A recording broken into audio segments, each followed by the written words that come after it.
Bien, tras haber escuchado a la gobernadora regional y haber escuchado esta jornada diversas charlas magistrales, todas interesantes por cierto, y también las exposiciones breves y especializadas en las 4 sesiones anteriores, daremos paso ahora al conversatorio con los panelistas que se encuentran presentes aquí en este seminario. Así que pido que se amplíe el espacio de luz para que en esta mesa puedan incorporarse desde ya. Les invitamos a los panelistas puedan subir. También queremos invitar a la gobernadora regional de Aysén que nos acompañe en este panel tras su última intervención para empezar a delinear las frases finales. Les cuento mientras suben los panelistas y los expositores que en estos primeros 30 minutos, tomen, hay ubicación libre, como gusten ustedes, en los primeros 30 minutos de este tiempo vamos a invitar a los expositores a que profundicen algunos aspectos que les parezcan de relevancia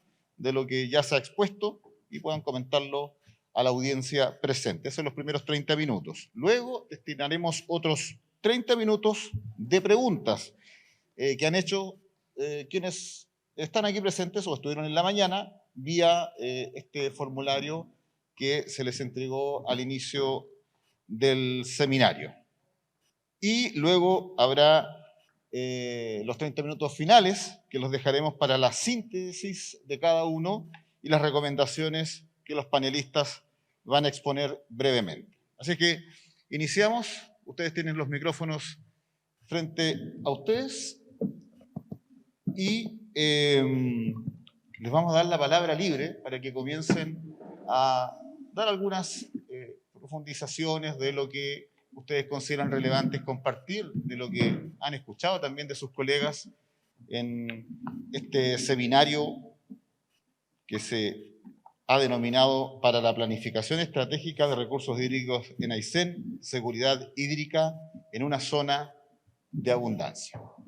Esperamos que se incorpore también la gobernadora. Ya está un lugar, gobernadora, para que comparta también con este panel, que es bastante extenso, además que no están todos, porque tuvimos algunas exposiciones telemáticas, vía online, algunas grabadas, pero es un buen panel para que empecemos a compartir. No sé, está abierta la palabra, estimados, estimadas, para que puedan empezar a compartir en estos 30 minutos sus impresiones más relevantes.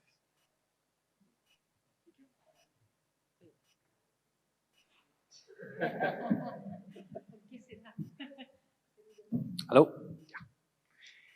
Bueno, un par de cosas. Era súper evidente un comentario, una conclusión general desde muchos de los expositores respecto a las limitaciones. Es como medio fome que los científicos investigadores siempre dicen necesitamos más datos, más información, pero es realmente la verdad en términos de cobertura, cantidad, control de calidad de datos, necesitamos un poco de todos, porque eso pone la limitación al final al producto. Cuando hablamos, es una frase, hablamos de basura entrada, basura saliendo, es una frase que utilizan los programadores de compus desde hace mucho tiempo. Lo que realmente significa que es el mejor modelo, el mejor código, el mejor sistema para generar un proyecto no vale mucho si lo que entra tiene ciertas limitaciones. Eso es la conclusión al final. Y estas limitaciones, a pesar de los mejores esfuerzos de los funcionarios, investigadores, trabajando en zona aislada, condiciones extremas para generar datos, a decir que no es suficiente es un mensaje duro, porque es un esfuerzo tremendo. Pero hay que buscar una manera de ser mejor, optimizar la generación de información. Y la segunda observación, cuando pusimos este título, seguridad hídrica en una zona de abundancia, hablando sobre percepción, pero también en sentido neto, hay mucha agua acá, pero claramente ya estamos llegando a la situación de tener deficiencias en el agua. Es súper claro, especialmente en este último año. Así que saltando unos pasos y para llegar a qué hacemos, esa es la pregunta que tengo yo para todos nosotros. ¿Cómo realmente implementar mejor manera o mejor planificación que incluya recursos hídricos como componente central? Para mí, personalmente, mi respuesta, y yo creo que hay otros, diversidad de opiniones, pero ¿Cuál es la unidad de trabajo? Hablamos siempre sobre la cuenca, pero para mí un desafío es la cuenca más grande, tiene una geografía enorme, gradientes climáticos enormes, complejidad de funcionamiento hidrológico grande y actores dispersos en todo lado. Así que aquella escala de trabajo realmente es factible. La cuenca Baker en total, difícil de ello, posible, quizás necesario, pero mirando al otro extremo, la microcuenca, poco factible, porque estamos hablando de 300 miles de microcuencas que hay en la región. Y quizás algo entre medio de la escala que es más relevante para la gente, el sistema de captación de agua potable rural es una unidad social de manejo de esta misma fuente de agua, es un territorio mucho más reducido y es donde está la necesidad, la demanda para mejor planificación de este uso. Así que unas observaciones y una pregunta general, ¿cómo trabajamos? ¿Cómo avanzar? ¿Cómo mejorar la manera de planificar la seguridad hídrica y aguas que hay que tomar?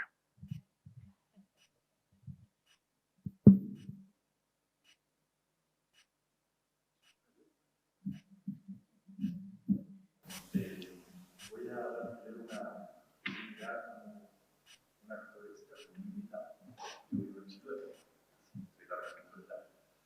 Y me llamó la atención en este seminario el nivel de sintonía que hay de los distintos expositores internacionales que dieron la información, ya sea académica, política o operativa, ¿cierto? O sea, hay distintos actores aquí que hoy día hemos tenido. Y todos ellos creo que tienen una sintonía en el discurso.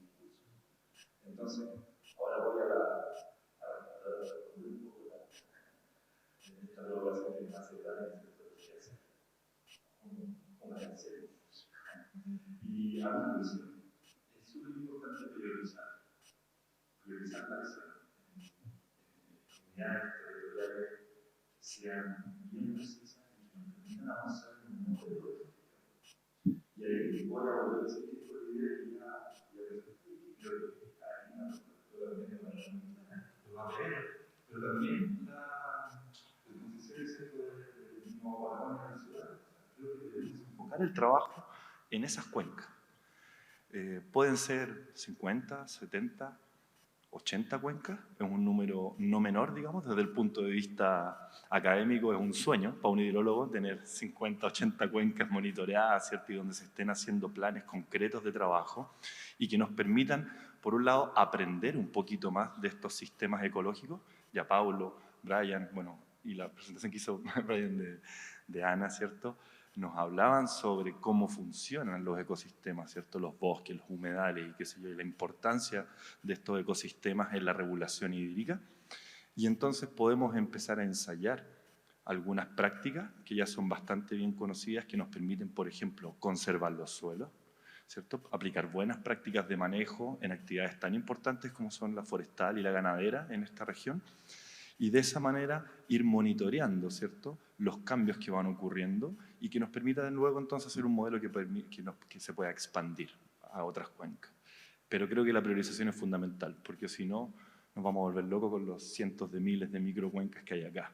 Esa es una escala adecuada, está muy bien estudiado, ¿cierto?, en todo el mundo, que las pequeñas cuencas responden muy bien a los manejos que pueden hacer los seres humanos a pequeña escala. Por lo tanto, creo que es un buen punto de partida que nos permite tener resultados de manera relativamente rápida, ¿cierto?, en términos de unos pocos años, y que permitirían entonces ser un modelo también para el resto del país. Eso es una cuestión no menor, ¿cierto? Desde un lugar donde aparentemente hay abundancia de agua, enseñarle al resto, al norte del país, ¿cierto?, cómo hacer una buena gestión de las cuencas.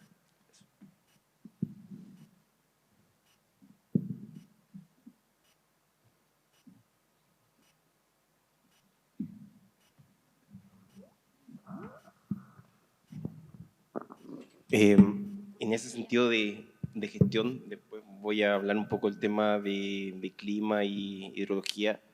Tengo una pregunta para ti, Jorge. ¿Cómo estos planes por cuenca que ustedes tienen definidos por el nuevo Código de Agua, pueden, si van a ser vinculantes o o pueden conectarse a estos planes de cuencas más pequeños, de los APR? O sea, ¿qué se puede hacer aprovechando esa herramienta y esos análisis que van a hacer ustedes? Sí, gracias. Bueno, no lo vamos a hacer solo nosotros, realmente. Si la idea es que sea una pega entre todos, ¿ya? La obligación la tiene la Dirección General de Agua, pero es una invitación a que lo hagamos en conjunto y más bien es una obligación casi nosotros al convocar, ¿ya? Ahora, estos planes no son obligación cumplirlo, en el fondo son recomendaciones. Levantamos nosotros una cartera de brechas que se llaman, que serían como proyectos, actividades, acciones que se deberían realizar para poder cubrir los problemas que habrían al 2030, al 2050, etc.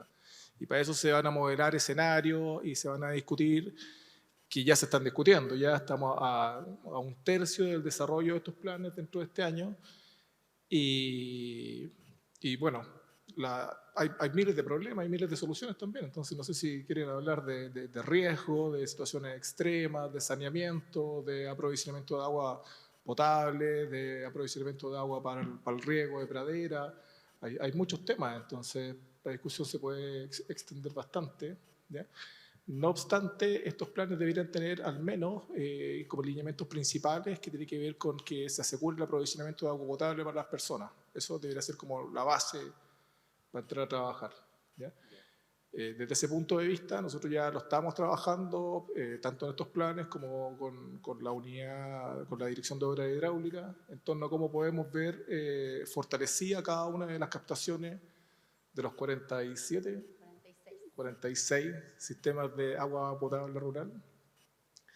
Así que, y dentro de cada uno de esos también hay harta pega también. Así que, no sé, pongan el tema y vamos viendo qué discutimos, pero en el fondo hay mucho trabajo por delante.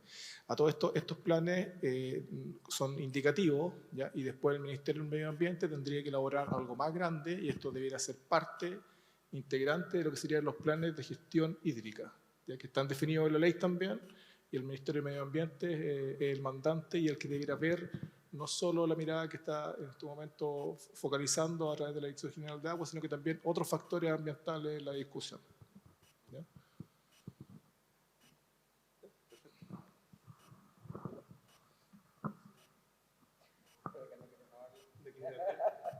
Bueno, aprovechando que tengo el micrófono,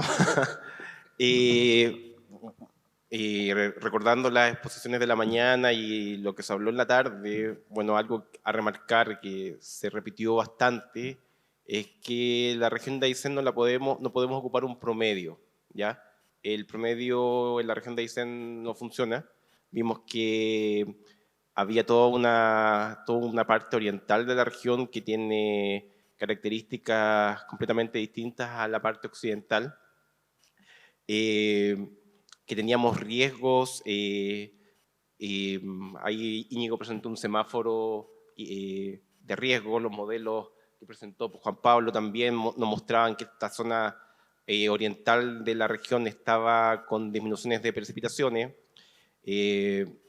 Nuestras curvas hidrológicas más encima en estas cuencas son asociadas principalmente a deshielo.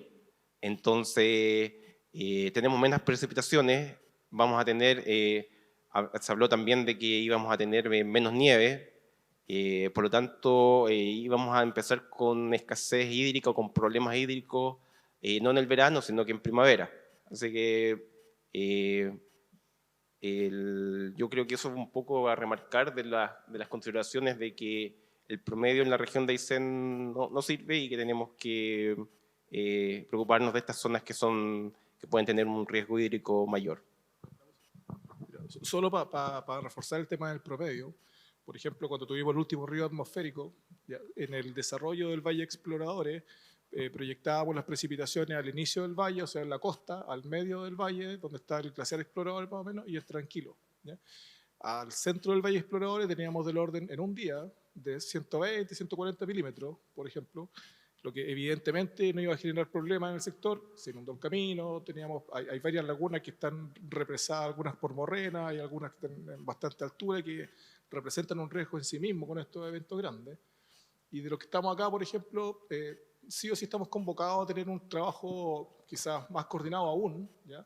Por ejemplo, lo que hicimos en ese entonces, los reportes que los podamos seguir teniendo con ojalá mayor precisión, que la celda ojalá siga siendo cada vez más pequeña, aunque eso es difícil de hacer. No sé si CRD2 se ha metido en el tema de las curvas de intensidad y frecuencia, ¿ya? De precipitaciones, que para la zona sur no las tenemos realmente trabajadas nosotros, ya no, y es súper importante para los proyectos de ingeniería el que las obras se vayan diseñando con ya una mirada de cambio climático, pero que también tengamos la estadística y las curvas que nos permiten proyectar puentes, alcantarillas, etcétera. Entonces, ese es un insumo que no tenemos para la región, por ejemplo, ¿ya? Desde CIEP también, Íñigo, ¿cierto? Cuando trabajamos, ahora estamos trabajando también con la Universidad de Magallanes, que también tiene un FONDEF adjudicado para monitorear también lagunas glaciares y va a permitir incrementar, si hoy día estamos monitoreando 4, probablemente vamos a pasar a 15 o 20 lagunas glaciares. Hay que meter también energía significativa en eso, y por hablar de temas de riesgo nomás, y de las diferencias areales asociadas a promedio. En ningún caso podemos hablar de promedio en esos lados cuando tenemos diferencias de 350 a 140 milímetros en un día, y a pocos kilómetros de ahí tenemos 40 o 50. Entonces eso se hace que se refleje estos fenómenos extremos de muy distintas maneras. Entonces tenemos que afinar el ojo para poder trabajar todo eso. ¿Aló? Sí. Bueno, una de las cosas que me parece ahí básico es incrementar las capacidades de diálogo que hay primero entre científicos de distintas áreas, de manera interdisciplinaria.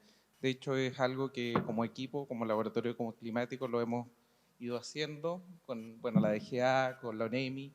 Hemos logrado muy buenos diálogos, también con medio ambiente, y no hemos podido coordinar, por ejemplo, lo que tiene que ver con los eventos extremos. Y ellos nos han planteado justamente cuáles son sus necesidades. Una de ellas, tiene que ver con la resolución y entender también las problemáticas. Así que también ahí hay una labor que yo creo que es bastante interesante e importante, que es de formación respecto a lo que ocurre en el territorio. Y una formación también para nosotros. Este territorio desde el punto de vista ambiental yo diría que también es bastante nuevo, incluso meteorológicamente. Hay muchas cosas que todavía estamos descubriendo, y ese ha sido un trabajo que lo hemos ido reparando de a poco, y yo creo que, nosotros vamos a aportar un poco, y me imagino que las futuras generaciones también lo van a hacer. Pero creo yo que hay algo que sí o sí tenemos que incentivar, son los diálogos, la conversación entre los distintos actores que habitan una cuenca.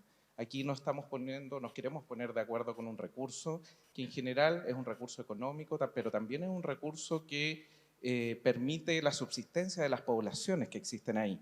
Y lamentablemente está siendo un recurso escaso. Eso significa que probablemente va a ser más complejo el poder discutir acerca de estas problemáticas. Yo diría que todavía tenemos tiempo como para poder tener un diálogo amigable. Yo creo que eso es algo que tenemos que empezar a entrenar desde ya, a empezar a colaborarnos, ver cuáles son nuestras necesidades, planificarnos, no tener miedo a la planificación. Yo creo que esa es una temática sumamente importante de poder ejercitar. Yo creo que tenemos que ejercitar en el diálogo y la planificación. Yo creo que esas dos cosas las colocaría como un aporte que quizás va más allá de la ciencia. Y la ciencia, nosotros aportaremos o intentaremos aportar con el conocimiento o con levantar el mismo conocimiento que existen dentro de las comunidades. Eso también creo que es importante tenerlo en cuenta. No hay mucha historia desde el punto de vista meteorológico, de mediciones, por lo tanto ahí los pobladores muchas veces saben lo que ha ocurrido dentro de sus lugares y tienen una percepción más directa y más compleja de lo que es la información que existe en esos territorios. Así que yo creo que también eso es algo que tenemos que empezar a aprender a cómo lo podemos procesar e ir enriqueciendo nuestro conocimiento.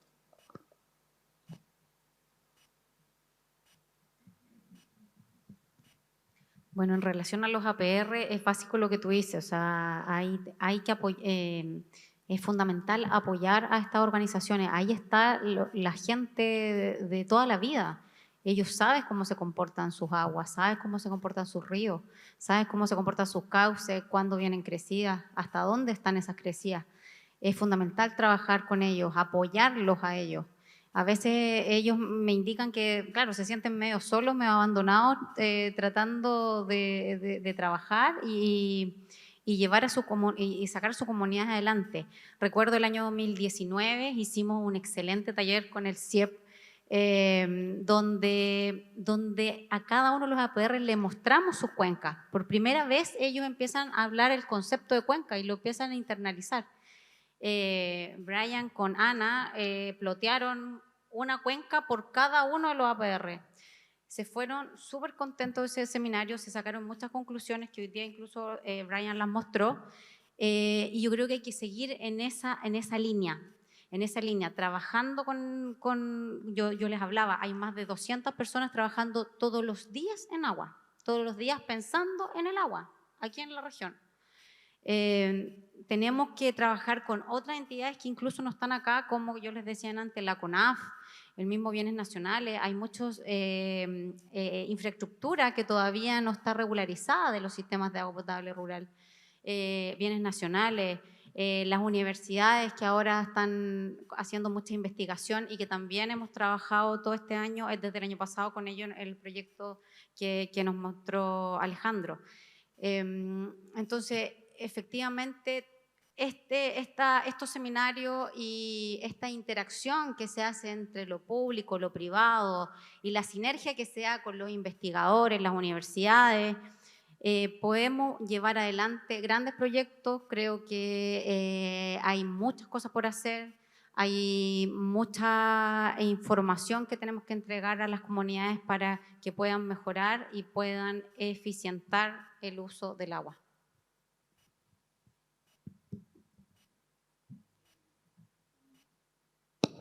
Sí. Bueno, un comentario también con respecto a brechas de información general. Hemos hablado harto de la cantidad de agua, la cantidad de recursos, pero hemos hablado poco a lo mejor de la química del agua o de la calidad de agua. Se ha mencionado, pero yo encuentro que ha sido poco mencionado. Y también recogiendo un poco las palabras de la gobernadora con respecto a los loteos. ¿Cómo cambia el uso de suelo y cómo impacta la calidad del agua hoy en día y en el futuro? Y eso yo creo que también es algo que es un segundo nivel de información, pero que también tenemos que ir poniendo más atención y empezar a monitorear más exhaustivamente la química de las aguas, sobre todo pensando en que posibles cambios de usos de suelo con mayor parcelación o a lo mejor mayor agricultura en el futuro, que impacta la química de las aguas, no solo la disponibilidad, sino también la calidad. Y lo segundo que creo que no fue tan mencionado en el seminario, así que aprovecho de mencionarlo ahora, hablamos de cambios de precipitación, pero hablamos poco de cambios de temperatura, y obviamente, de nuevo, la gobernadora lo mencionó, antes está el concepto de que nevaba más. ¿Cómo va a impactar la cantidad de agua, ya sea lluvia o nieve? Y eso es importante porque obviamente si cae nieve, si cae agua en estado sólido, cumple la función de almacenar agua para los meses más cálidos. Entonces también creo que ahí se están haciendo los esfuerzos, pero creo que todavía tenemos que esforzarnos más en ir a las zonas más a las partes altas de la cuenca a monitorar la nieve y con el fin de entender cómo es la hidrología y esas partes altas que se van a ver que son las más afectadas por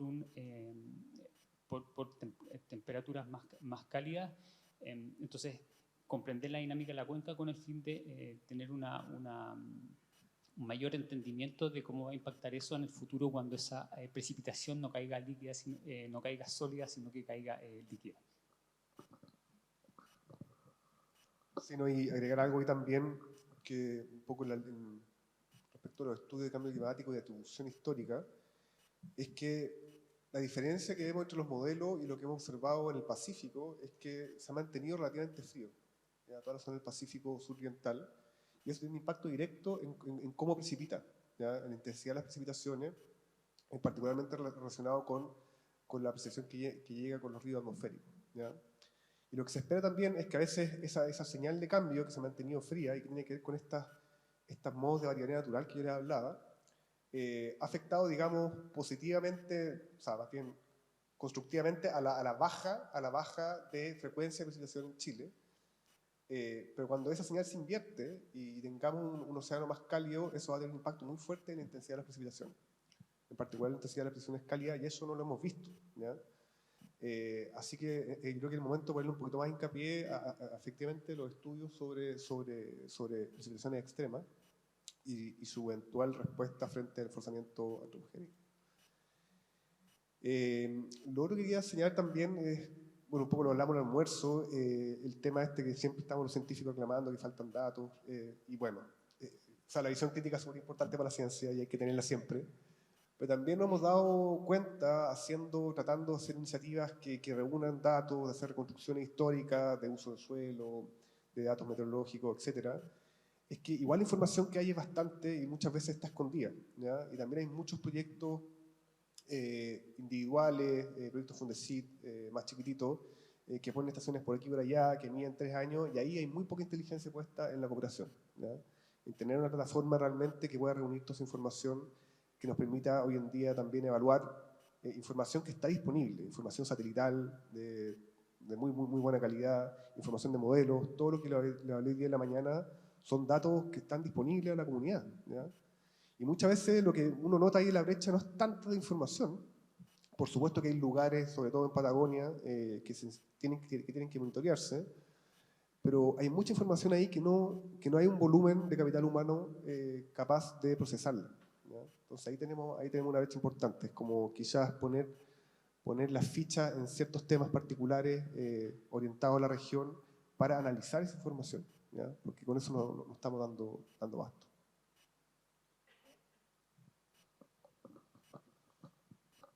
Sí, un poco, a lo mejor apoyando lo que dice Juan Pablo y aprovechando que está la gobernadora acá, sería sumamente interesante que los proyectos que son financiados por el gobierno regional y que generen información, se les obligue a los científicos o los técnicos que generen esa información, que la puedan entregar y a lo mejor poder financiar algún tipo de plataforma para poderla disponer en algún momento, o que sirva como un patrimonio histórico del territorio.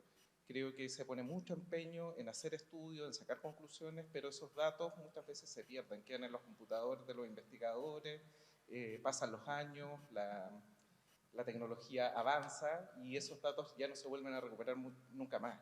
Y es información que en algunos casos es sumamente valiosa como para poder hacer análisis y tomar decisiones. Entonces creo que ahí hay una cosa bien interesante, que de alguna forma contar con ese archivo histórico y que ojalá puedan, no sé, a lo mejor en 100 años más, 50 años más, hayan científicos que puedan llegar a esos datos y poder hacer los contrastes o estos análisis. Creo que me parece que es interesante.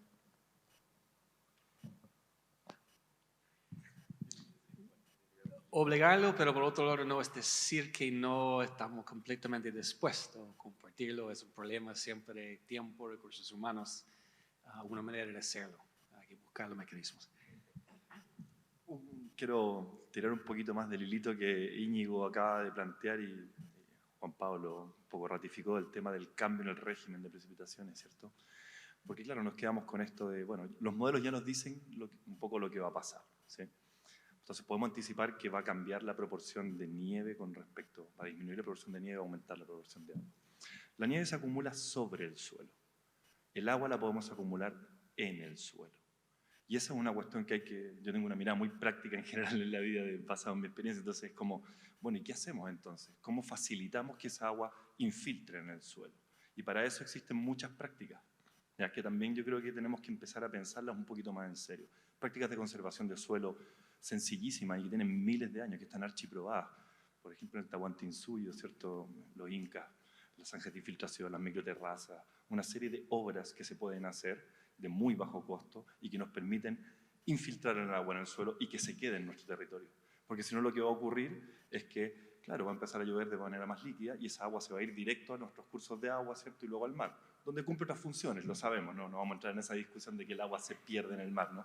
Pero lo que queremos hoy día es mantener el agua en nuestro suelo, en nuestras cuencas, ¿ya? Por lo tanto, yo creo que ahí también hay que poner también la mirada práctica. De repente, en la academia nos quedamos muy pegados que, claro, los datos, la información, los modelos, pero bueno, pero la gente no toma agua de datos, digamos, sino que la toma directamente de los esteros, de los arroyos. Entonces, eso también es una mirada para ver cómo complementamos toda esta generación de conocimiento junto con prácticas concretas que nos permitan, ¿cierto?, asegurar el abastecimiento de agua en el futuro. Eso era. Muy bien, sí. La última intervención con la gobernadora y pasamos a las preguntas, gobernadora. Gracias. Qué buena frase eso de que la gente no toma agua de datos. Sí. A ver, tomé aquí algunas escuchando en realidad algún par de ideas. Frente a ¿qué hacemos que se nos plantea? Bueno, hay muchas cosas que hacer. Yo creo que ninguno está en posición de poder dar una respuesta única, ¿cierto? El que hacemos está muy bien planteado porque es en colectivo, ¿cierto? Desde lo que cada uno en su ámbito le corresponde. En ese sentido, creo que los desafíos hídricos que tenemos en general son complejos y que por lo tanto hoy día es indispensable poder avanzar hacia la consolidación de un trabajo institucional que permita fortalecer de cierta forma la gobernanza del agua en sí mismo, la gobernanza del agua y la gestión integrada de cuencas, que hoy día es un tema fundamental.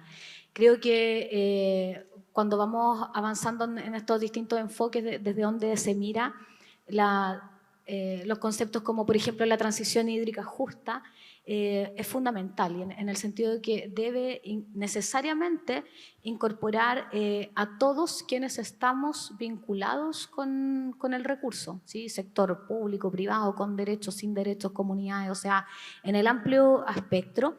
¿Y por qué? Porque creo que es fundamental avanzar hacia la elaboración de una política hídrica justa que resguarde los intereses finalmente de todos y todas.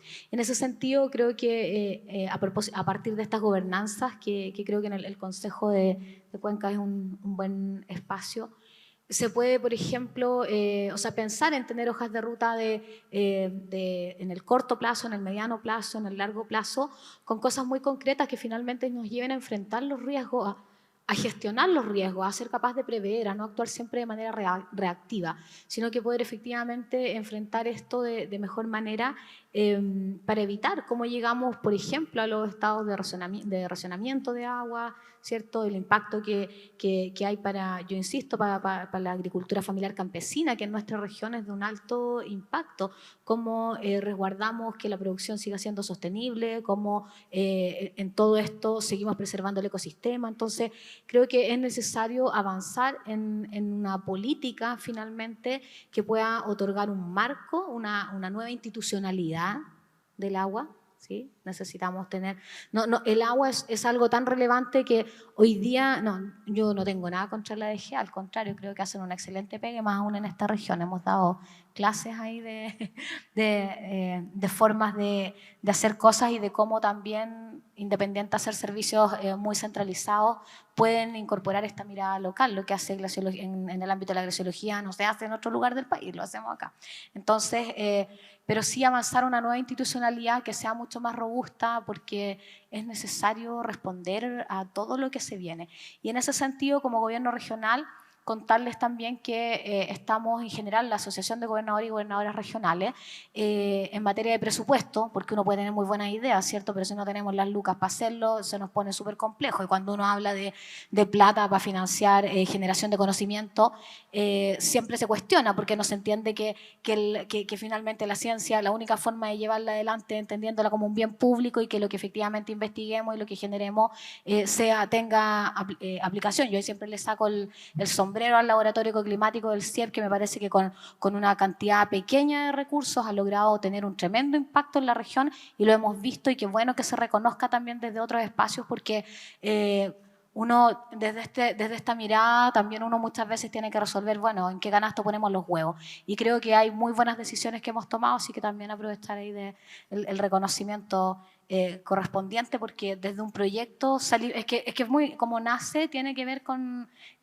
una necesidad súper concreta, y que es cómo enfrentamos el tema de la contaminación, ¿cierto?, en la ciudad de Coyhaique. Entonces, desde ahí, que es distinto de cuando, bueno, otro análisis, pero me fui para otro lado. Pero finalmente, el entender, ¿cierto?, el cómo la ciencia tiene que ser precisamente entendida como bien público, necesitamos recursos, y en eso nosotros estamos procurando que en la ley de presupuesto del próximo año exista una glosa presupuestaria específica para todos estos temas que tienen que ver con escasez hídrica. ¿Por qué? Porque hoy día los gobiernos regionales no tenemos tanto instrumento para poder bajar con esto. Lo que hemos logrado hacer con la DGA ha sido a través de programas, que nos damos una vuelta por una glosa que otra, pero no podemos estar disfrazando de cierta forma temas que son reales y que se necesitan. Entonces, estamos en eso porque entendemos que son los gobiernos regionales también aquellos que sí vamos a mirar el territorio y vamos a efectivamente a poder colocar los recursos que sean necesarios colocar para poder avanzar en esto. Así que eso por mi parte. Y muchas gracias. Bien, hemos cumplido así la primera parte de este conversatorio de los expositores, los panelistas. Diría yo, una experiencia única porque, como dijimos al principio de este seminario, el objetivo era reunir a todas las instancias que toman decisiones. Aquí está el mundo académico, de investigación, la ciencia, también el mundo de la política pública, de la institucionalidad, el sector privado, la empresa. Por lo tanto, es una oportunidad única de estar escuchando estas exposiciones. Bien, ahora entonces la parte de los 30 minutos con algunas preguntas que nos hicieron llegar quienes estuvieron presentes en la mañana y también en la tarde. Y el tiempo vuela. Pero aquí podríamos decir claramente que ha pasado mucha agua por este seminario. Va a seguir pasando también porque nos queda un poco. Y a propósito de agua, comentarles que el agua que están disfrutando ahí junto a ustedes es agua de una vertiente evidentemente natural del sector de Villajara, que no está potabilizada, me dicen, pero que no es para preocuparse, al contrario, porque es de muy buena calidad, que es el lujo que nos damos aquí en la región de Aysén. No es para asustarlo, está totalmente sanita. Vamos a entrar entonces en tema de preguntas. Hay preguntas abiertas, preguntas dirigidas. Vamos a partir con una pregunta abierta que nos entregó Alonso, para quien la quiera contestar, o quienes la quieran contestar. Pregunta: ¿cómo Chile hace un cambio de mentalidad en cultura y educación relativo a la inversión y desarrollo, haciendo la comparación con la inversión de un 4,9% del Producto Interno Bruto que realiza Israel respecto a este tema, y que uno asume que en Chile es bastante menos, creo que es menos del 1%. Israel 4,9%. ¿Cómo hacemos ese cambio de mentalidad cultural, de educación, en inversión y desarrollo en este tema? La pregunta abierta de Alonso. ¿Quién se atreve a responder la primera parte? ¿Karina? ¿Karina se está entusiasmando ahí? No. La ciencia, ¿qué dice la ciencia?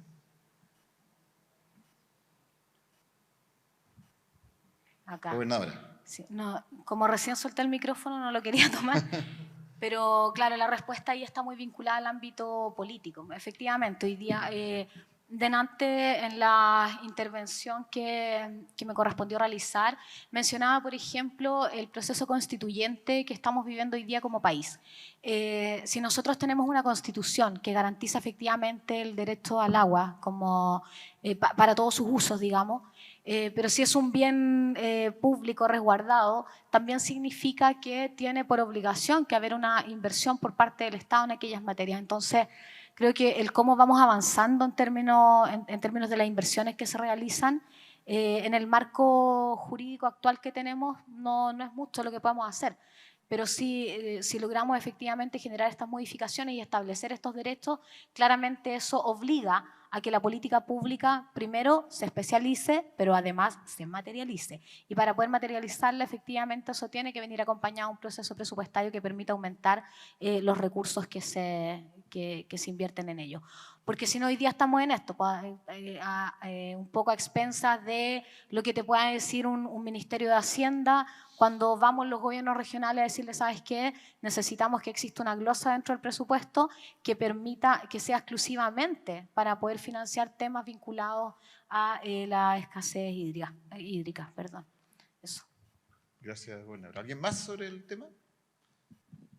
Súper breve, sí, dos ideas. Lo primero, que creo que lo que hay que transformar es el modelo educativo en Chile. Desde una lógica de acumular y memorizar cosas a trabajar sobre la creatividad desde la más temprana edad. Yo creo que eso es un paso fundamental que cambiaría la forma, ¿cierto?, de cómo enfrentamos los problemas, por ejemplo. ¿Sí? El pensamiento crítico, la creatividad como un motor para el desarrollo. Y por otra parte, el tema de la inversión pública. O sea, es evidente que Chile tiene una inversión muy baja en relación al PIB con respecto a lo que es investigación, desarrollo, ¿cierto?, ciencia y tecnología. Tal vez es muy difícil aspirar a números como los que plantea Israel, ¿cierto?, cerca del 5% de su PIB, pero al menos llegar al 1,5, 2% podría ser una meta, puede ser ambiciosa, considerando lo que hoy día se invierte, pero a mí me parece que es fundamental para que un país dé un salto al desarrollo y dejemos de solamente exportar ciertos minerales, salmones y palos, digamos, y empecemos a trabajar de una manera mucho más integral. Creo que ahí hay dos claves, a mi juicio, muy importantes. Muchas gracias. Hay una pregunta ahora que está dirigida a Luis Gómez. En la mañana estuvo Luis, el concejal de Aysén, Alejandro Soto. Nos dejó varias preguntas aquí, hay 3. Pero una está dirigida específicamente a Luis Gómez. Y dice lo siguiente, el concejal de Aysén. Se está pensando en colocar monitoreo en la parte insular de nuestra región, dado que el sector de Islas Huichas, menciona él, y las islas en general, presentan problemas hídricos y sería ideal poder tener monitoreo del área insular paralelo a las lecturas continentales. Sí, yo creo que esa es una de las grandes deudas que existe justamente en la región. Tenemos más o menos monitoreado la zona más continental y una parte de la zona continental. La verdad que tenemos bastantes incógnitas y signos de interrogación en ciertas zonas de nuestro territorio, sobre todo las zonas, por ejemplo, en altura. Y yo creo que la incógnita es mucho mayor en la zona insular. Ahí yo creo que nos falta mucha información y nos encantaría poder estar ahí. Se está incorporando, bueno, la DGA ha hecho harto esfuerzo en colocar nuevas estaciones. Hay un par de estaciones en algunas islas, no es que no haya nada de información, pero se está incorporando más. Pero sin embargo, falta bastante más si es que queremos tener una visión más homogénea. Y aparte que casi todos los fenómenos meteorológicos vienen de alguna forma desde los oeste. Entonces, si queremos anticiparnos, tener tiempos de reacción un poco mejor, es bueno tener esa información y ojalá en tiempo real. Bueno, eso, pero implica también costos bastante más altos. Nos hemos ido preparando como equipo, pero creo que, bueno, es un tema que tenemos que conversar y nos encantaría poder meternos en ese ámbito. Gracias, Jorge Ottington, de DGA. Sí, bueno, nosotros tenemos una estación meteorológica en Las Huichas, ya que genera información, se levanta y se publica en tiempo real a cada momento, ¿ya? Y un poco ese tema relacionado con la pregunta anterior, yo creo que una de las formas de avanzar también es tratar de quizás coordinarnos un poco más, ¿ya? Si bien nosotros generamos harta información, es criticada en algunos momentos, la información al final del día se pasa por un proceso, se publica y está disponible para todo público en una base de datos ordenada y que cualquiera la puede descargar gratuitamente desde Internet, ¿cierto? Yo creo que en el área de la academia falta un poco eso, ¿ya? Porque cada uno investiga por su lado, ¿cierto? Y no existe una base de la información que generan todos, ¿cierto? Y hay hartos recursos detrás de eso también, entonces de alguna forma es bastante subaprovechado todo eso, porque cuando otro quiere investigar ya tiene que empezar a levantar, etcétera. Entonces, el que exista o el que se pueda coordinar una base integrada de información también es bastante auspicioso, yo creo, y se podría optimizar y disminuir costos de distintas formas. ¿No hay proyección todavía de nuevas instalaciones en el sector insular? O sea, nosotros tenemos, en Isla Huichas tenemos, precisamente en esa isla tenemos una estación meteorológica, ya tenemos otra en Melinca, queremos poner algunas también hacia más el interior, hacia el Pacífico, ¿ya? Pero los costos de mantención son bien elevados también, ¿ya? Por ejemplo, otra de las críticas que se hace es que en la región no tenemos estaciones en altura, ¿ya? Pero mantener una estación sobre los 1000 metros, sobre los 1200 metros, tiene un costo significativo, ¿ya? Y tiene más riesgo, y hay que se echó a perder el cablecito, que la batería, que cualquier cuestión, entonces tiene un costo significativo y esa crítica, disculpe que lo diga, pero yo lo he escuchado hace como 20 años, por ejemplo, ¿ya? Pero no veo ninguna otra iniciativa de poner por otro organismo una estación en altura que la mantenga constantemente y que publique información también, por lo menos en Patagonia o en la región de Aysén. Así que, bueno, tenemos como 5 o 6, pero... ¿Ah? Ahí volvemos a la pregunta 1. ¿Cuándo vamos a aumentar la inversión como Israel en este tema? Es que la inversión no es solo un pulso para instalarla, sino que también es algo continuo para mantenerlo. Claro. Entonces, y también generar capital humano, tener personal adecuado, es todo un circuito. Juan Pablo Boiset, Sí, no, agregar también ahí como muy interesante el tema de cuáles son las observaciones que uno quiere. Y todos pelean por su nicho. Todos tenemos en CR2 a alguien que está por los radares, y bueno, toda la comunidad también se ha puesto por detrás de tener radares. Pero hay cosas que son efectivamente que pueden ser muy útiles. Por ejemplo, claro, las estaciones en altura, la red de radiosonda en Chile tiene ciertos vacíos, en particular en uno muy importante entre, digamos, la zona central y Punta Arenas. Concepción sería un lugar preciso, sobre todo son lugares donde se forman tornados en Chile. Y Aysén. O sea, tenemos un radiosonda histórico en Puerto Montt y otro en Punta Arenas y un radiosonda en Balmaceda. Sería fantástico porque eso nos entrega información, son datos que alimentan red, digamos, de modelos mezclados que asimilan datos y nos sirven para toda la región. ¿Ya? Así que eso es muy importante. Y lo otro también es como que se deciden monitorear ciertas islas, es poder quizás considerar el hecho de que hubieron y han habido, digamos, observaciones históricas. Entonces sería ideal poner estaciones en esos lugares, que eso uno puede contrastar con datos históricos. Ya estoy pensando en la red de Directemar, etc. El Faro, sí. Hay datos de principio de siglo, así que sería muy interesante hacer. Bueno, respecto a la información vertical, nosotros llevábamos manteniendo como hace 3-4 años un perfilador de viento y temperatura vertical. Lamentablemente, que era un poco lo que nos ayudaba en caso de no tener, en este caso, el tema de los radiosondas, que es sumamente importante poderlos tener. Lamentablemente se echó a perder. Si te puedes acercar un poquito más al micrófono. Y ahora no está funcionando.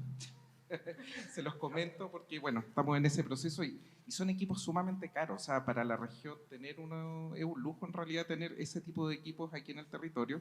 Lamentablemente ya no está funcionando y logramos, bueno, ahora estamos investigando, o se está procesando la información que generó, pero sería muy bueno volverlo a colocar en operativo y lograr que otros científicos puedan acceder también a él. Ok, tenemos dos preguntas más del concejal Alejandro Soto de Aysén, que están dirigidas a Juan Pablo Boissier. Una es bastante general, que dice, ¿cómo podemos mejorar la situación actual hídrica en la Patagonia, ya sea con acciones concretas y o gubernamentales, dice?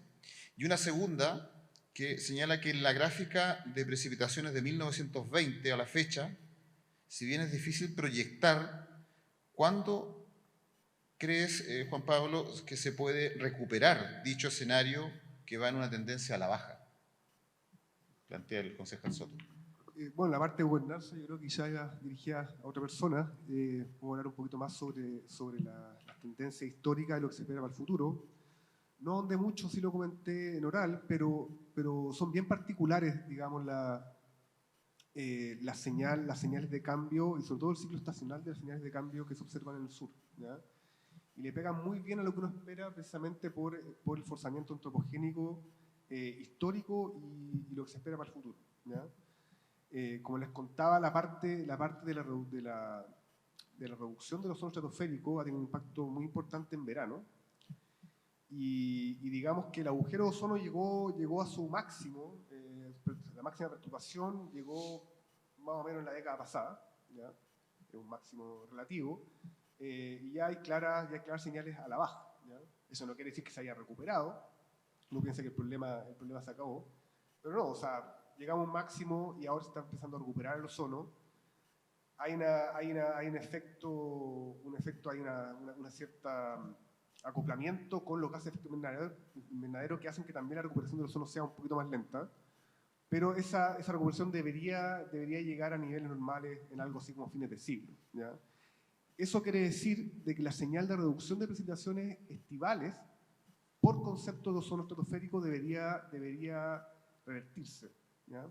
Pero eso se superpone a la señal de gases de efecto invernadero, que también tiene un sentido hacia la baja. Así que lo que uno puede esperar, dependiendo un poco de los escenarios, es que la situación de verano se mantenga, porque hay un efecto compensador entre estas dos forzantes, Mientras que en invierno debería, si seguimos con un escenario, digamos, de emisiones alto, debería mantenerse. Eso va a depender, por supuesto, de los escenarios de emisiones globales. Ok, ¿alguien más quiere aportar? Ya, pasamos a dos preguntas de Carmen. Yo creo que están un poco enlazadas, tienen que ver con, me parece, temas normativos. Es abierta. Dice, ¿qué pasa con los afluentes que pasan dentro de una propiedad y se presentan solicitudes de gente afuerina, dice Carmen, no solicitando el parecer de los colonos y proyectan centrales? Y la segunda plantea que ¿cómo puedo proteger mi predio que se verá afectado por empresas hidroeléctricas, predios con humedales y bosques de ciprés? ¿Quién puede contestar estas inquietudes? Director de la DGA. La primera, bueno, la legislación permite que una persona pueda ser dueño del agua y otro dueño de la tierra, ¿ya? Por lo tanto, la situación que plantea ella, que el curso de agua pasa por su predio y viene un afuerino, o puede ser su vecino, o puede ser cualquiera realmente, y pedir un derecho en el punto donde ella mantiene propiedad de la tierra es algo hoy día permitido por la legislación. Por lo tanto, se puede, y es lo que tenemos hoy día. Ya no lo voy a interpretar más allá. Por lo tanto, una situación permitida. Ahora, la situación de las centrales hidroeléctricas, hoy día no es tan potente la presión por el uso hidroeléctrico como lo era hace 5 o 7 años atrás. Ya la mayoría de las solicitudes asociadas al aprovechamiento hidroeléctrico se desistieron, ¿ya? Y si en algún momento teníamos 100 proyectos en carpeta para esta región de ese orden, ¿ya? De tanto megacentrales como medianas, hoy día hay un par, ¿ya? Entonces es bastante menor la presión en este entonces por ese tema. Ok, gracias, director. Queda la última pregunta y nos queda tiempo, así que se pueden extender y aportar si lo desean. Rubén Álvarez también nos dejó esta pregunta. ¿Existe un plan para disminuir la brecha de monitoreo, permitiendo más datos hidrometeorológicos para la toma de decisiones oportunas? Otra vez. O sea, varios tenemos planes acá, yo creo, ¿cierto? Tienen 15 minutos, les quedan todavía para las respuestas. Pero sí, nosotros estamos incrementando nuestra capacidad de monitoreo meteorológico y fluviométrico, y le estamos poniendo harto ojo también ahora para el próximo año a lo que son, y para el fin de para lo que son aguas subterráneas, ¿ya? Precisamente por los temas de vulnerabilidad que estamos viendo en los pequeños afluentes, ¿ya? Lo que hablaba Karina un poco, porque el pequeño afluente, como estamos disminuyendo las precipitaciones, en verano se está viendo cada vez más exiguo, ¿ya? Por lo tanto, desde ese punto de vista, probablemente la tendencia va a ser a captar desde de agua subterránea.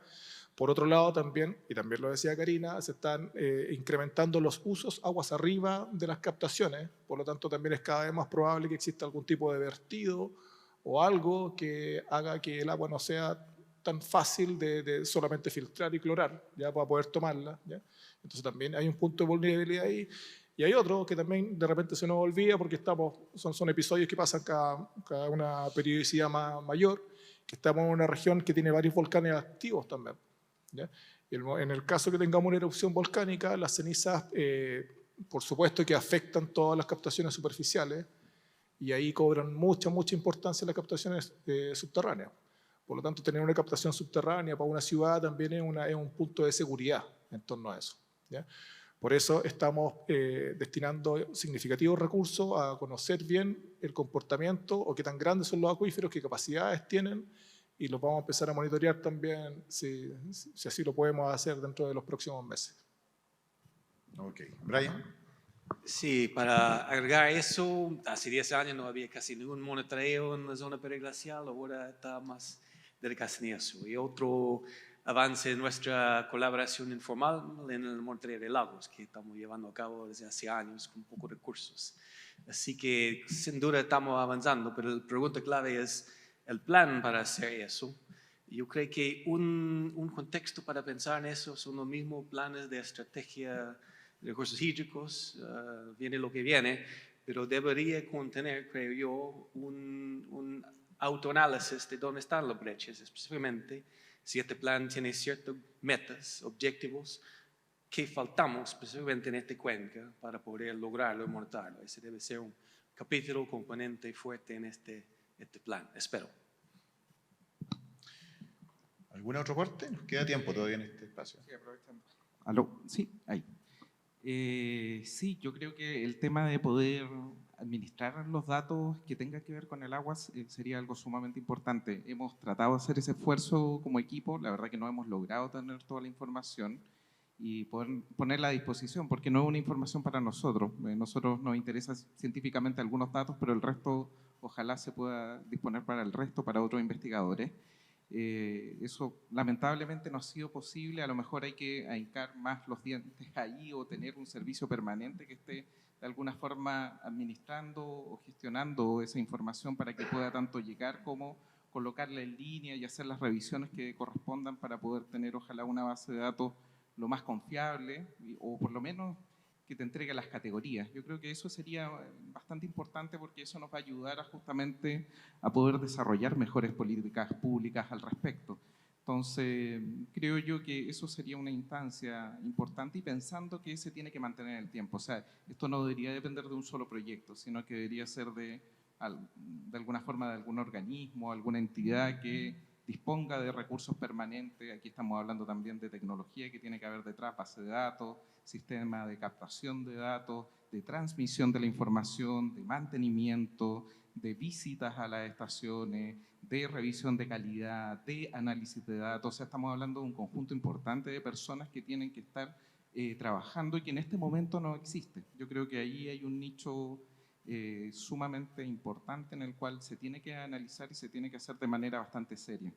El agua creo yo que es uno de nuestros patrimonios que tenemos a nivel regional que es sumamente importante y valioso y que de alguna forma tenemos que conocer. Yo creo que por ahí deberíamos partir porque eso nos va a ayudar al siguiente paso, que es valorarlo. Y valorarlo desde el punto de vista económico, pero también valorarlo desde el punto de vista humano y ambiental, que creo que son dos visiones que tienen que estar siempre incorporadas. Bien, ¿alguien más en esta última parte? Si no hay más comentarios o respuestas, podemos pasar inmediatamente a la parte final, que son los últimos 30 minutos de síntesis y recomendaciones de cada uno de los panelistas. Yo les propongo tal vez que pudiéramos partir con Íñigo, de izquierda a derecha, y terminar allá con Cristian Frene, en el último repaso de cada uno. Aproximadamente tienen 3 minutos y medio en esta media hora. No es para presionarlos, pero... Bueno, ¿se escucha? Sí. Sí, se escucha bien. Bueno, un poco de síntesis, voy a hablar en base a lo que yo estoy haciendo, así que va a ser más personal. Pero como presenté, creo que primero hay que cambiar ese concepto que la región de Aysén es una región que tiene una gran abundancia hídrica.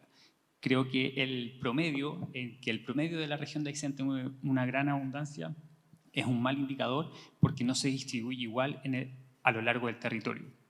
Sabemos que precipita mucho hacia la costa, pero que la zona más hacia el este es precipita bastante menos. Entonces, ese es el primer punto que yo quería establecer dentro de lo que presenté.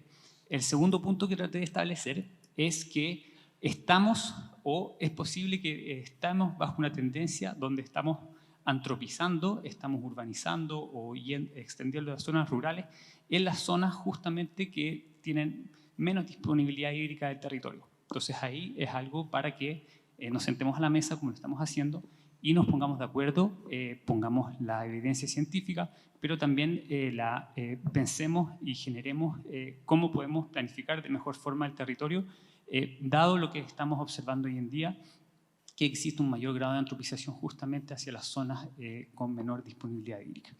Y el tercer punto, también muy personal, de lo que me gusta, porque aquí un poco velando por los intereses, es el monitoreo de las partes altas de la cuenca.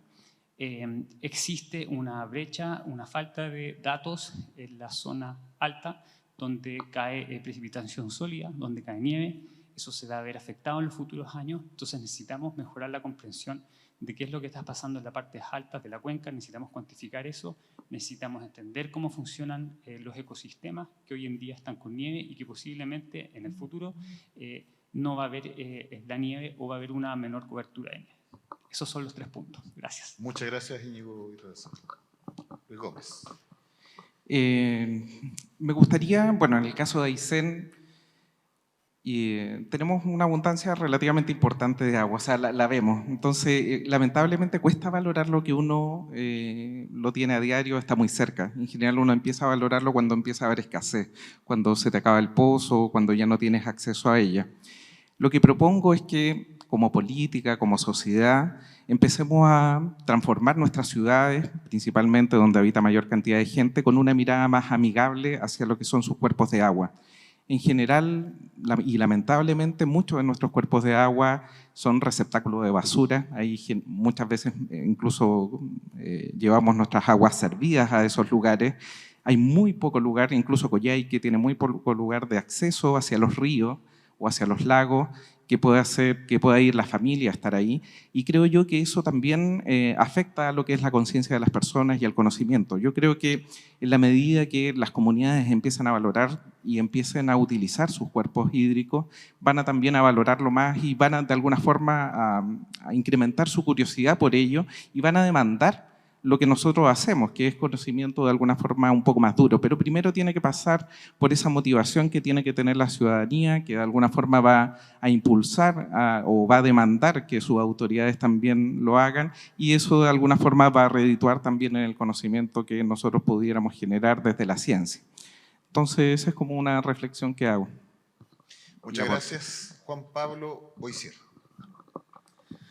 Sí, yo quería hacer hincapié nomás en ciertas cosas que mencioné en la mañana que tienen que ver con entender un poco la evolución de los parámetros climáticos en una zona particular. Mencioné por ahí que cambios a veces en periodos bastante largos de tiempo, décadas, existe una superposición de señales. Unas tienen que ver con el forzamiento antropogénico global y otras tienen que ver con modos de variabilidad natural, ¿ya? Y con este tipo de cosas yo creo que hay que ser bien majadero y también tener una responsabilidad nosotros los investigadores de pasar bien la información, o sea, entender de que hay señales que se superponen y que, por ejemplo, bueno, un problema que tenemos en la zona central, que la gente cree que la megasequía o que todas las tendencias que han sido muy importantes tienen que ver todo con cambio climático, y la verdad que no es así. Hay una componente de cambio climático, hay una componente de variabilidad natural, y es muy bueno tenerlo en cuenta porque a la hora de que la fase natural se ponga húmeda, la gente va a empezar a decir de que no existe el cambio climático. Y vamos a tener la señal escondida por detrás y nos vamos a encontrar con una señal mucho más fuerte en una década o 2 décadas después.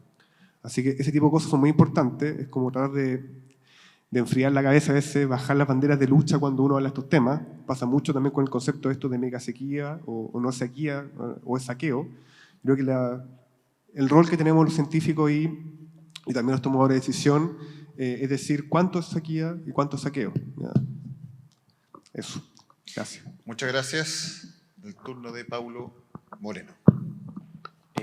Bueno, como síntesis, bueno, la idea de este seminario era un poco poner en el tapete el tema de que tenemos problemas hídricos y que vamos a tener problemas hídricos en el futuro, ya en esta región. Ese era como el objetivo de este seminario.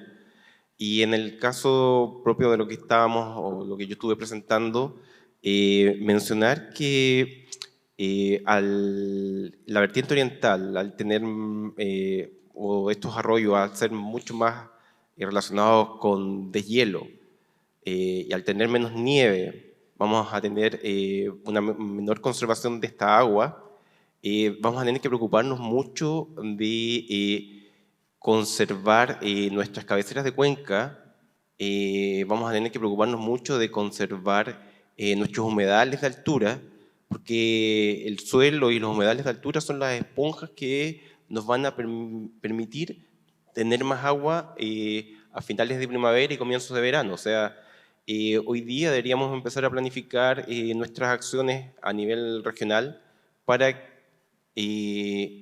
poder proteger estos ecosistemas. Gracias, Pablo Moreno. Jorge Ogington. Ya, yo 3 ideas principales. Primero, que yo creo que hay que valorar que estamos en una tremenda región, ¿ya? Desde el punto de vista de recursos hídricos. ¿Ya? Por ejemplo, el agua que estamos tomando ahora, que es de una vertiente que no tiene cloro, ¿ya? No potabilizada. No potabilizada. Mire, yo me he dado el trabajo de comparar vertientes de este estilo con todas las aguas minerales que se venden en las botellas comercializadas en el país, ¿ya? Y les puedo asegurar que podemos discutir parámetro a parámetro, ¿sí, ya? Pero esta agua yo la encuentro de mejor calidad, objetivamente hablando, que todas las aguas embotelladas que se venden en Chile, ¿ya? Por lo tanto, ese es un lujo realmente que podamos tener una vertiente y tomar el agua así directamente y sin ninguna necesidad de pagar adicional por eso. Y lo otro que, por supuesto, recorriendo la región, ojalá tengan alguna vez la oportunidad de conocer Campoyero Norte, Campoyero Sur, son lugares extremadamente preciosos, ¿ya? El lago Cochrane es el lago más transparente que tenemos en toda América del Sur, es algo que hay que destacar también, tiene penetración de luz, lo hemos visto con Brian acá, 40 y tantos metros, es increíble poder bucear por ahí si tienen esa oportunidad también. El lago Higgins, el más profundo, el General Carrera, tiene varias cosas preciosas también, entonces valorar lo que tenemos porque es realmente increíble. Lo que vemos en los ríos también es un tema que es una integridad de ecosistema, o sea, las cosas que se tienen que dar, los fenómenos que tienen que ocurrir en un río limpio, ocurren normalmente. Entonces, eso, punto uno. Y segundo, que en todo esto, esta última década y probablemente las siguientes también, lo más constante probablemente va a ser el cambio. Vamos a seguir viendo todas estas tendencias o cambios significativos, vamos a tener cada vez probablemente más fenómenos extremos. Eso tiene distintos tipos de consecuencias. Tiene consecuencias en el agro, tiene consecuencias en la vulnerabilidad de los sistemas de agua potable, ya que va a ser la pega que probablemente vamos a tener que tener este periodo, pero también el cambio se va desde el punto de vista antropogénico en otro sentido, las posibles migraciones que vamos a tener en esta región yo creo que también se van a incrementar, lo que estamos viendo ahora, quizás no tan incipientemente con los parceleos de chilenos, probablemente también se vea a futuro con más extranjeros también, así que de todo punto de vista la planificación territorial yo creo que es algo que nos urge. Eso. Muchas gracias, director. Karina Ponce. Bueno, en relación a los APR, ellos tienen muchos entes fiscalizadores y normativas que tienen que cumplir, pero básicamente los que apoyan a estos sistemas de agua potable rural y los asesoran es el Ministerio de Obras Públicas a través de la Subdirección de Servicios Sanitarios Rurales. Yo creo que esta es una invitación a que apoyemos a los dirigentes que están trabajando día a día por el agua, pero ese apoyo tiene que ser continuo en el tiempo y tiene que verse reflejado en proyectos concretos y en seguimientos y continuidad de esos resultados que dan.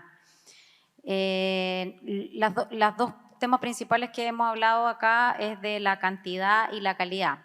Si bien son súper relevantes y también asociados a buscar nuevas captaciones de agua, como decía Jorge, efectivamente están disminuyendo las aguas y por lo tanto tenemos que tener más información de fuentes subterráneas y ahí es súper relevante el trabajo que están haciendo ustedes con esta consultora. Y yo creo que estamos esperando esos resultados para poder generar una segunda fuente en cada uno de los sistemas de agua potable rural. Bueno, hablamos de la cantidad y calidad, pero todavía no hablamos en los sistemas de agua potable rural, que es muy importante, la continuidad de los servicios. Tenemos hartos problemas ahí en las continuidades de los servicios de agua en los sistemas porque se ven muy afectados a veces por altos índices de turbiedad, por crecidas de ríos muy grandes, por estos eventos que existen por el tema de los cambios climáticos, donde se hace necesario cortarle el agua a los usuarios. Hay mucha gente que queda sin agua en esta región mes a mes. Entonces, básicamente esos tres conceptos los que tenemos que trabajar: cantidad, calidad y las continuidades de los servicios en los sistemas de agua potable rural. Muchas gracias. Gobernadora Andrea Macías. Muchas gracias. A ver, desde este espacio creo que el desafío de todo esto tiene harto que ver con avanzar o fortalecer la gobernanza del agua, y eso implica que todos los actores que estamos involucrados y vinculados en este tema podamos generar los espacios de conversación y de trabajo suficientes y necesarios, pensando, ¿por qué no?, en que debemos avanzar hacia la elaboración de una política regional hídrica que permita reconocer la especificidad de nuestro territorio en esta materia, pero también que nos otorgue un marco normativo que permita conducir inversión, que permita generar conocimiento y que permita efectivamente hacer una gestión del recurso hídrico que garantice también para las próximas generaciones. Y en ese sentido, aprovecho pasar el dato, este año, desde el año 2018, el gobierno regional no ha invertido recursos en FIC, que son los Fondos de Innovación para la Competitividad. Para este año nosotros estamos ahora trabajando fuertemente en las bases, pero además en nuevas modalidades, porque no nos interesa financiar investigación propia, digamos, o sea, de mutuo propio. No, creo que los recursos regionales tienen que ser orientados y conducidos a la generación de conocimiento en función de lo que la región necesita. Así que este año vamos a tener FIC y sin duda este es un tema que nosotros esperamos que pueda estar presente porque son recursos importantes y que permiten justamente generar este conocimiento para la mejor toma de decisión. Eso, gracias. Muchas gracias, gobernadora. Brian Reid. Bueno, era muy agradable este convocatorio, varias experiencias y tenemos mucho de área de conocimiento cubierto acá, pero no todo. Pero lo que me llama la atención es que es más agradable colaborar, coordinar, discutir estas cosas cuando tenemos mucho menos presión y no llegando a situación de crisis constante o saltando de un crisis o otro. Así que tratamos de mantener este diálogo y esta comunicación y coordinación. Y el segundo, hemos tocado varias veces otro elemento de escala de agua y no fue un tema principal de este seminario porque eso es otro día probablemente de trabajo. Pero al final no es posible separar calidad de agua desde la cantidad. Cuando se disminuye las calidades tenemos más problemas con la calidad de agua. Es otro elemento sumamente importante. Solo para mencionar otro elemento que no hemos tocado antes es lo de normas secundarios. Muy pocos ejemplos. Los más cercanos son Lago Yanquihue, Río Serrano, qué sé yo, ninguno en esta región. Pero estamos trabajando más en este tema. Ese puede ser uno de los mecanismos que la gestión de la cuenca tengan diente en términos de planificación de uso de suelo, aguas arriba, en la zona de contribución de una captación de agua. Gracias. Cierra este conversatorio finalmente Cristian Frene. Hay tres ideas que me gustaría dejar así como síntesis. La primera es que hablamos mucho de que tenemos que dejar agua para los ecosistemas, ¿cierto? Y respetar eso, con lo que estoy muy de acuerdo, pero me gustaría darlo vuelta. Es cómo los sistemas nos ayudan a nosotros a regular el agua, que es súper importante. Paulo lo mencionó. Y además encima diste ejemplos súper concretos, ¿cierto? El tema de bosques intervenidos y no humedales, ¿cierto? Que funcionan como verdaderas esponjas.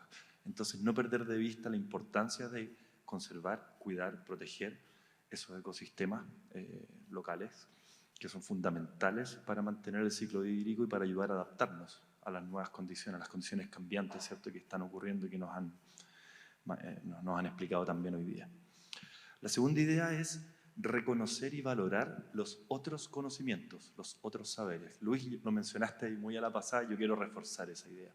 La importancia de repente del viejo de 80 años en el campo, donde no hay ningún registro de ningún pluviógrafo, de ninguna estación, pero que te pueden decir, mira, yo cuando era cabro chico vi pasar el agua por ese punto. Es imposible. Bueno, lo vio. Ese conocimiento es tan valioso como el conocimiento que generamos en el área de la academia. Y me parece que es importante no perderlo de vista e integrarlo a todas estas políticas y todos estos ciertos modelos de trabajo. Y la tercera y última idea, a riesgo de ser majadero, es el tema de priorizar. Tenemos siempre recursos limitados, el tiempo, nuestro recurso más limitado de todos, pero también el dinero. Y creo que para poder abordar esta problemática debemos concentrarnos en ciertas áreas específicas. Y lo que se rescata de esta conversación, al menos que yo rescato, son dos áreas que yo focalizaría. Por supuesto, los APR y todas las ciudades, digamos, todos los sistemas concesionados, ¿cierto?, de las ciudades. Creo que ahí es donde deberíamos enfocar nuestros esfuerzos y los recursos, ¿cierto?, sobre todo los recursos públicos, para que podamos hacer una buena gestión de esas cuencas que hoy día nos están proveyendo de agua. Un dato que diste, Karina, creo que el 85% de las fuentes de agua son superficiales. O sea, eso es hoy día debería ser nuestra máxima preocupación. Me parece que es fundamental que trabajemos en torno a esas áreas y que se pueda hacer un trabajo colectivo. Yo ya me sumé, estoy hablando de nosotros, así que bienvenido, si es que me invitan. Eso, muchas gracias.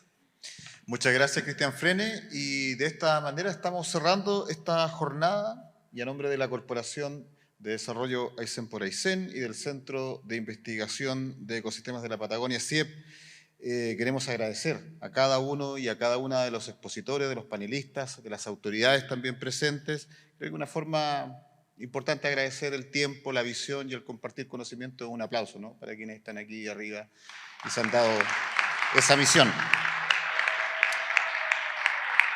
Recordemos, este es el primer seminario para la planificación estratégica de recursos hídricos en Aysén, seguridad hídrica en una zona de abundancia. Deseamos sinceramente que este espacio haya sido un nuevo aporte que sume mayor conciencia sobre nuestros recursos hídricos y esperamos, al igual que estos recursos, que la discusión, la información y el conocimiento no se agoten aquí, pues sea este solo el inicio de un proceso que, como un torrente de voluntades, siga avanzando con todos los esfuerzos que se realizan en paralelo para que se convierta en un verdadero flujo interminable de acciones y decisiones que nos convoquen a lograr la tan anhelada sustentabilidad y esta planificación estratégica que nuestros recursos hídricos requieren. Muy buenas tardes, muchas gracias. Buenas tardes.